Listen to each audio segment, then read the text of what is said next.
Waalaikumsalam. Nah, untuk hari ini saya akan memaparkan mengenai AKM mengenai numerasi, yaitu komponen AKM itu terdiri dari tadi sudah dibahas oleh Bu Neneng, yaitu mengenai literasi, dan sekarang yang kedua yaitu mengenai numerasi. Nah, sebenarnya materi ini sudah disampaikan oleh Bu Airma dengan Pak Dani, ya. Tapi untuk memperjelasnya, boleh kalian simak lagi sekarang. Ini ada pengertian dari numerasi itu apa? Numerasi di sini adalah kemampuan berpikir menggunakan konsep, prosedur, fakta, dan alat matematika untuk menyelesaikan masalah sehari-hari pada berbagai jenis konteks yang relevan untuk individu sebagai warga negara Indonesia dan dunia. Nah, kemudian komponen numerasi itu ada 3, yaitu konten, proses kognitif, dan konteks. Nah, dalam konten itu ada bilangan, ada pengukuran, data dan ketidakpastian, dan aljabar. Sedangkan dalam proses kognitif ada pemahaman, penerapan, dan penalaran. Sedangkan konteks itu ada personal, sosial budaya, dan saintifik. Nah, kemudian komponen AKM numerasi itu ada 3 tadi, yaitu konten terdiri dari bilangan, pengukuran, dan geometri, kemudian data dan ketidakpastian, dan aljabar. Itu termasuk konten. Sedangkan yang termasuk proses kognitif yaitu pemahaman, penerapan, dan penalaran. Kemudian konteks terdiri dari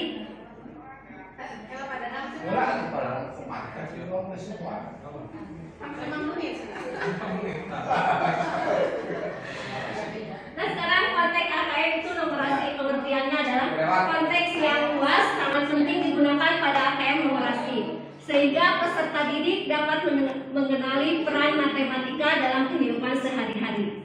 Nah, pemilihan strategi dan penggunaan konsep, prosedur, fakta, dan alat matematika untuk menjelaskan kejadian, menyelesaikan masalah, atau mengambil keputusan sangat bergantung pada konteks di mana kejadian atau masalah tersebut timbul. Nah, sekarang satu personal. Nah, konteks ini berfokus pada aktivitas seseorang, keluarganya, atau kelompoknya. Nah, jenis-jenis konteks yang dapat dianggap pribadi ini antara lain dapat meliputi hal-hal yang dengan persiapan makanan, belanja, permainan, kesehatan pribadi, transportasi pribadi, olahraga, perjalanan penjadwalan pribadi, dan keuangan pribadi. Itu yang termasuk ke dalam personal. Nah, di sini ada dengan adanya konteks ini diharapkan peserta didik dapat mengenali peran matematika dalam kehidupan pribadi mereka.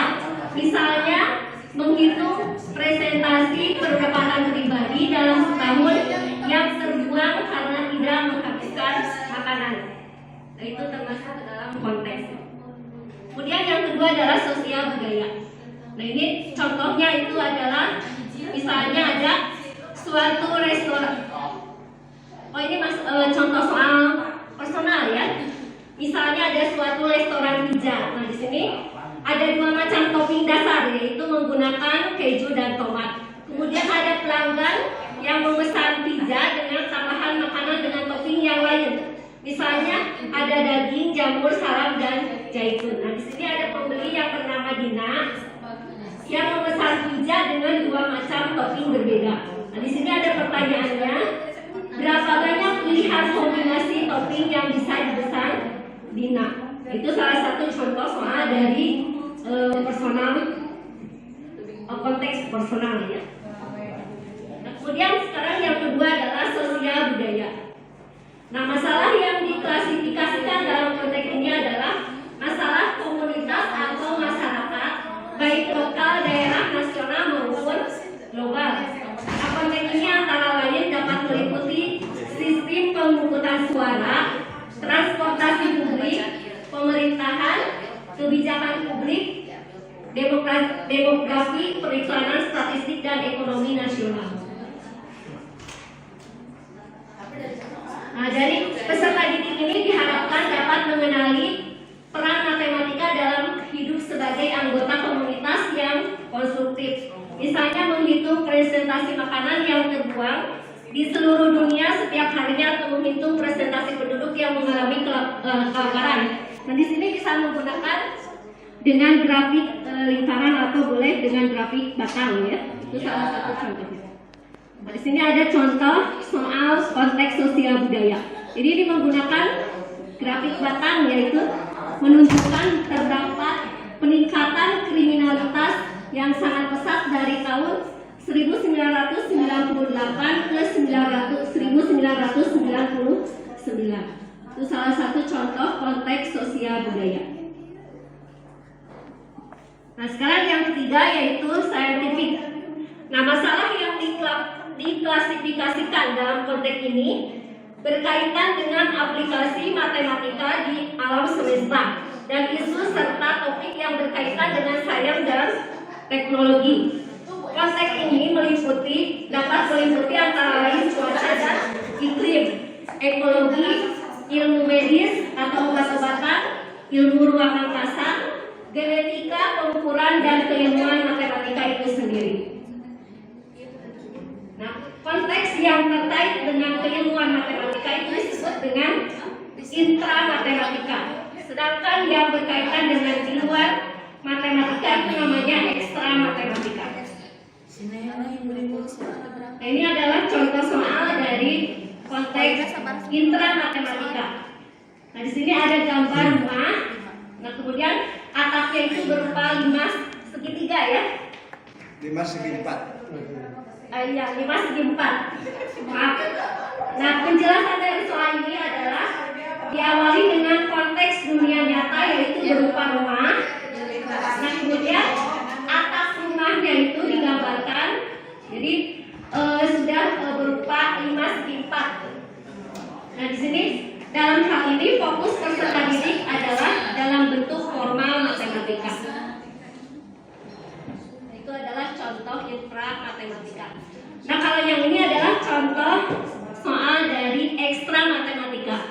Nah, di sini ada obat, seorang pasien di rumah sakit disuntik obat. Nah, tubuh pasien secara bertahap mengolah obat tersebut sehingga setelah 1 jam hanya tersisa 60% obat yang masih aktif.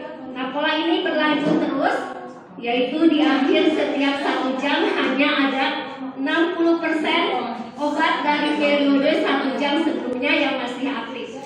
Kemudian di situ dibuat tabel. Misalnya jam 8 ya, itu kandungan obatnya sekian ya. Itu adalah salah satu contoh dari ekstra matematika. Jadi di luar infra matematika ya. Iya. Nah, sekarang presentase distribusi soal berdasarkan konteks. Ada untuk kelas 5, untuk personal itu 60%, untuk kelas 8 40%, untuk kelas 11 30%. Kemudian untuk sosial budaya kelas 5 30%, kelas 8 40%, dan kelas 11 40%. Kemudian untuk saintifik kelas 5 intranya 3%, kemudian ekstranya adalah 7%. Kemudian untuk kelas 8 yang saintifik intranya 7% dan ekstranya adalah 13%. Kemudian untuk kelas 11 saintifiknya untuk intra 10% dan untuk ekstra adalah 20%. Nah, sekian. Matematika adalah kunci dan pintu menuju ilmu-ilmu pengetahuan. Terima kasih. Assalamualaikum warahmatullahi wabarakatuh. Waalaikumsalam.